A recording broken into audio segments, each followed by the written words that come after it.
Have you ever, like, imagined being able to see things, like, not just with your eyes, but, like, on an atomic level? Wow, wow. Like, being able to zoom in so close, you can actually see each individual element and where it's located in, like, even the tiniest little piece of something. It's almost like having superpowers, right? Kinda, But yeah, it's not science fiction. It's real. it is. And it's changing the way that we understand the world around us, actually. Yeah.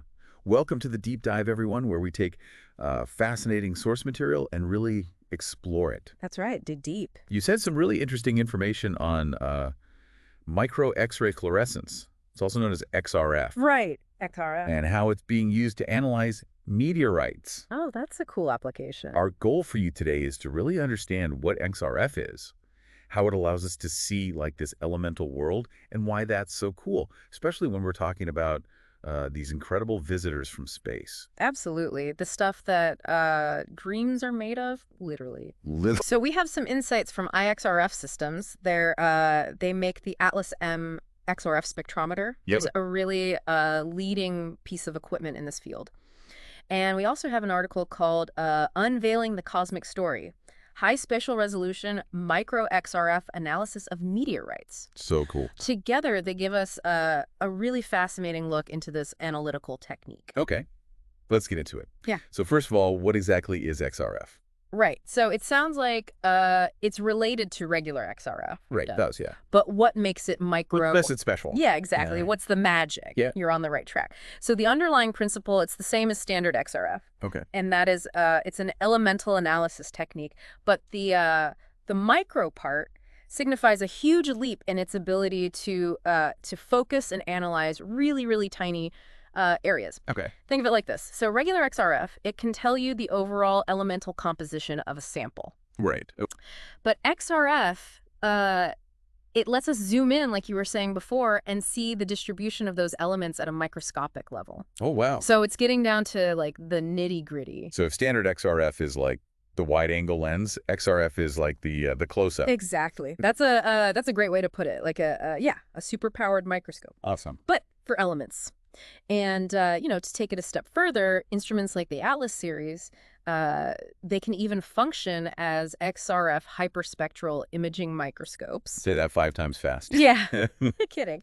But basically what that means is for every little point, every pixel in the image that we create, we get this detailed breakdown of exactly what elements are present at that location. Oh, wow. So it's like building an image where the colors, they represent different elements and how much of each element is there. That's so cool. Right. It's really, it's a visual feast of information. Yeah, so it's like instead of just knowing, okay, there's iron in this meteorite, you're able to be like, okay, these little grains right here, that's where the iron is. Exactly. And you can see how those iron-rich grains, how they're distributed relative to other minerals that contain, say, magnesium or sulfur.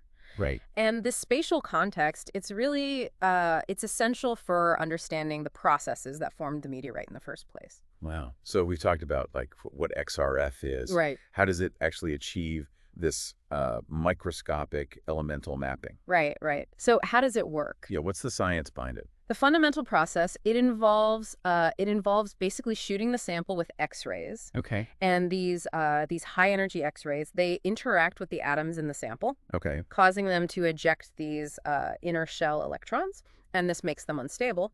And then to regain stability, the atoms, they emit secondary X-rays. Gotcha. Now, here's the really cool part. The energy of these emitted X-rays, it's unique to each element. It's like a fingerprint. Okay. So by detecting and analyzing the energy of these secondary X-rays, we can figure out not only which elements are present, but also how much of each element is there. Oh, that's neat. It's like each element has its own little signature in the X-ray spectrum. Yeah, its own like little song it's singing. Exactly. Yeah, like a little elemental song. That's a great way to put it. But how do you get that really fine spatial resolution? Right. Like, is it just a really, really narrow beam of X-rays? Yeah, you're basically right. So you got to focus that X-ray beam down to a really tiny spot, and we do that using specialized X-ray optics. Oh, cool. In the IXRF Systems Atlas series, they use polycapillary optics. Okay. And these are kind of like, think of them like bundles of tiny microscopic glass tubes Okay. that can guide and focus X-rays, much like a lens would focus visible light. And this technology allows them to create a really intense X-ray beam with a diameter as small as, get this, 5 micrometers in the Atlas M. 5 micrometers. 5 micrometers. That's tiny. It is incredibly small. Earlier you said it was smaller than a human hair. Yeah.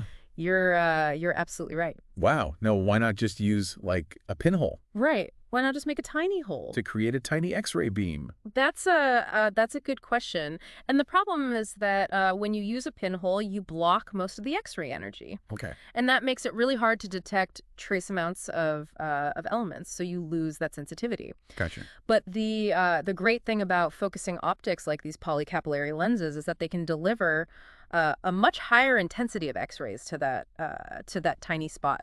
And this is important for two main reasons. First, it really improves our ability to detect elements that are only present in very low concentrations. Right. And second, it allows us to generate much sharper, more detailed elemental maps. So it's not just about shrinking the beam, it's about keeping it strong even at that tiny size. Exactly. It's got to pack a punch. Right. That makes a huge difference when you're trying to, like, find those little clues Absolutely. in a complex sample, like a meteorite. Right. Like a meteorite. Now, we've mentioned the Atlas M spectrometer a few times. Yeah, the Atlas M. What makes this instrument so special in the XRF world? So the Atlas M from IXRF Systems, it really is, it's kind of the cutting edge in benchtop XRF technology. Okay. And it's designed to deliver really high quality data Okay. across a wide range of materials and do it efficiently. Mhm. One of its really standout features is its ability to detect elements ranging from sodium, which is a very light element, Okay. all the way to uranium, which is a very heavy element. Wow. That's a pretty wide range. And that's really valuable in fields like meteorite analysis, where you might be looking for anything from those light elements that could indicate, say, the presence of water, Right. to heavier trace metals that can tell you about the meteorite's origin. Where did it come from? Wow. So it's got range. It's got range, definitely. The info you sent mentions Iridium Ultra. That's the software. Right. What does that bring to the table? So the Iridium Ultra software, it's basically the brains of the operation. Okay. It's a really comprehensive suite of tools that's specifically designed to manage and analyze all that complex data that XRF produces. Okay. It's not just about showing you where the elements are. It goes way beyond that. You can do things like phase mapping, Okay. which is basically identifying different types of crystals or minerals Right. within the meteorite based on, their unique elemental combination. You can do things like line scans Okay. to analyze how the elemental composition changes along a particular path on the sample. Yeah. And importantly, it handles both qualitative analysis, meaning what elements are there, and quantitative analysis, meaning how much of each element is there. And it can do that across a bunch of different sample types: solids, liquids, powders, even tiny particles. Wow. And it's designed to be pretty intuitive, Okay. whether you're a seasoned pro or you're just starting out. And it has some really useful features like customizable report generation, specialized tools for particle analysis, Okay. even pre-configured methods based on ASTM standards for, certain types of material testing. Wow. So it's not just about the hardware being cool. It's also got the software to match. Exactly. You need both. Yeah. You keep mentioning this 5-micron advantage. Right. 5 microns. Why is getting that 5-micrometer spot size such a big deal? Well, it's a pretty big deal for a couple of reasons. So that 5 micrometer X-ray spot size on the Atlas M, that's a real technological achievement. Okay. It's one of the smallest commercially available for a benchtop system. Wow. And this tiny spot size, it's a game changer because it optimizes both the speed and the accuracy of the analysis. Because the X-ray beam is so tightly focused and intense, it allows for faster acquisition of high-resolution elemental maps, but without compromising the ability to accurately detect and quantify even those trace amounts of elements. Wow. It's like, imagine trying to find a single grain of sand on a beach. Yeah. A smaller, more focused beam makes that search a lot more efficient and a lot more accurate. Oh, I see. Right, so you find what you're looking for faster, and you know you're looking in the right spot. Gotcha. And this system can handle all kinds of samples, right? Oh, yeah. Like, regardless of their size or shape? That's right. So the Atlas M, it's equipped with this large, high-speed sample stage, Okay. and it can handle a wide variety of different sizes and shapes of samples. And this is really important because, meteorites come in all shapes and sizes. Right. You never know what you're going to get. Yeah. Plus, it has a large vacuum chamber, which is really important for achieving good sensitivity, especially for lighter elements like sodium. Right. Because in a vacuum, there's less air to absorb those low-energy X-rays that are emitted by those lighter elements. So it's like less interference, clearer signal. Exactly. Exactly. Now, you mentioned that the X-ray tube has perpendicular geometry. Right. Right. So the perpendicular or 90-degree X-ray tube geometry. Okay.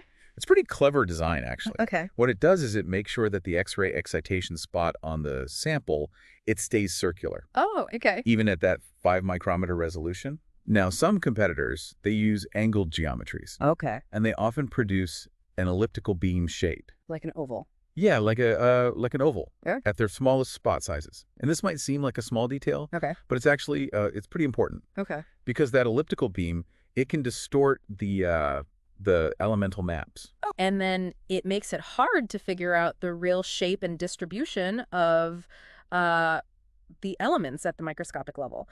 A circular beam, it gives you a much more faithful representation of the sample's microstructure. Oh, okay. And that's really important when you're looking for those subtle clues. So it sounds like the Alice M can be really fast in terms of analysis time, Oh, yeah. especially with the option for multiple detectors, right? Right. So the Alice M can be configured with up to 4 silicon drift detectors. They're also called SDDs. Okay. And these are really sensitive and fast X-ray detectors. And by having multiple detectors kind of strategically positioned around the sample, you can increase the solid angle over which we collect those emitted X-rays. Okay. And this leads to higher count rates Okay. and much faster analysis times. Gotcha. And it can work in different environments, That's right. like air, vacuum, even helium. Right. So different sample types. Okay. And the elements that you're trying to detect, they benefit from different atmospheric conditions. Okay. So analyzing in air, it's convenient for a lot of samples, but for the best detection of those light elements, you often want to use a vacuum or a helium atmosphere because those environments, they minimize the absorption of those low-energy X-rays Right. that are coming from the light elements. And the Alice M, it can achieve vacuum conditions in under a minute. Wow. So that's pretty impressive. And all this amazing technology it's made right here in the USA. Awesome. So that's a really great look at the Atlas M. Yeah. It seems like an awesome instrument. It's a pretty amazing piece of engineering. Yeah. Let's talk about how this tech is being used to study meteorites. Oh, yeah. So that's where it gets really exciting. The article you shared calls meteorites tangible records of cosmic phenomena. I love that. I love that phrase. It's so poetic. I know. And it's so true because meteorites, they're basically physical samples of the early solar system. They contain, those raw materials and the chemical signatures of the processes that happen during planet formation and the evolution of asteroids and comets. Right. So how does the high spatial resolution of XRF actually help us unlock the secrets in these space rocks? So the really great thing about high spatial resolution XRF is that it lets us examine the really fine details of a meteorite's mineralogy Okay. and the distribution of even tiny amounts of elements at a microscopic scale. We can literally map out where different minerals are located within the meteorite, identify tiny veins or inclusions, and even look for correlations between the distribution of certain elements and the presence of organic compounds. Oh, cool. This level of detail, it can tell tell us a lot about the thermal history of the meteorite's parent body. Okay. Did it experience intense heating, or did it stay relatively cold? To what extent did it interact with water? Right. Did it undergo processes of melting and differentiation similar to what happened on early Earth? Wow. Now, the article mentions the Murchison meteorite. Right, Murchison. That's a famous one. Why is this one so special? Well, the Murchison meteorite, it fell in Australia in 1969, Okay. and it's a carbonaceous chondrite. And what makes it so scientifically important is that it's incredibly rich in organic molecules, Wow. including, amino acids, which are the building blocks of proteins, which are essential for life as we know it. Wow, that's crazy. Yeah. So the discovery of these organic compounds in Murchison, it made it a cornerstone of astrobiological research Wow. because it provides evidence that the basic ingredients for life could have been delivered to early Earth by meteorites or comets. That's mind-blowing. Yeah, it's pretty amazing to think about. So how has XRF specifically helped us understand the Murchison meteorite? Well, XRF analysis has been really important in revealing the Murchison meteorite's composition and structure. Yeah. So, for example, elemental mapping has shown the distribution of key elements, things like magnesium, iron, sulfur, and calcium Okay. within its matrix. And these maps, they let researchers figure out the locations of different mineral phases Okay. and to understand the extent and patterns of aqueous alteration. So like how the water interacted with the meteorite? Exactly. When water interacts with the minerals in the meteorite, it changes their composition and it changes their structure. Gotcha. So by seeing which elements are concentrated in specific areas, we can piece together like the sequence of events. Oh, that's cool. The geological events that the meteorite went through. And so mapping those trace elements helps us understand the conditions present in the early solar system. Exactly. So the ability to map those trace elements and importantly see how they're associated with organic rich regions within the Murchison meteorite gives us these clues about the prebiotic chemical processes. Yeah. That might have been taking place, billions of years ago in the early solar system, long before Earth even formed. Wow. And the article that you send over, it even includes some pretty amazing elemental maps Oh, cool. of a thin section of the Murchison meteorite. Yeah. And these were acquired using an Atlas X, which is kind of a bigger, more powerful version of the Atlas M. Okay. These maps, they show the distribution of elements like magnesium, aluminum, silicon, sulfur, lots of others, at a resolution of 7 micrometers. Wow. And you can clearly see how different elements are concentrated in these distinct regions. It really reveals the complex mineralogy of the meteorite. And there are also plasma heat maps that highlight specific elements like zinc, chromium, iron, nickel, and then overlay maps that show the co-occurrence of elements like sulfur and titanium, Right. or nickel and chromium. And these can indicate the presence of specific minerals that formed under particular conditions on the parent body. Wow. So for our listeners out there, why should they care about this kind of analysis of meteorites? Well, what's really amazing is that this technology lets us create a literal elemental fingerprint Right. of objects that have traveled across vast stretches of space and time. Wow. It gives us this tangible connection to the very beginnings of our solar system. Right. And even hints about the building blocks of life itself. It really shows us how interconnected the cosmos is, and how studying these extraterrestrial visitors can actually teach us a lot about our own planet and the possibility of life beyond Earth. So to sum it all up, XRF, especially with instruments like the Alice M, is this really powerful tool for analyzing materials at a microscopic level. Yeah. And when we use it to study meteorites, we're basically reading this cosmic story that's etched within those ancient travelers. Yeah. It's like deciphering a secret code. And gaining these amazing insights into planet formation. Yeah, it's like looking back in time to the very beginning. Yeah.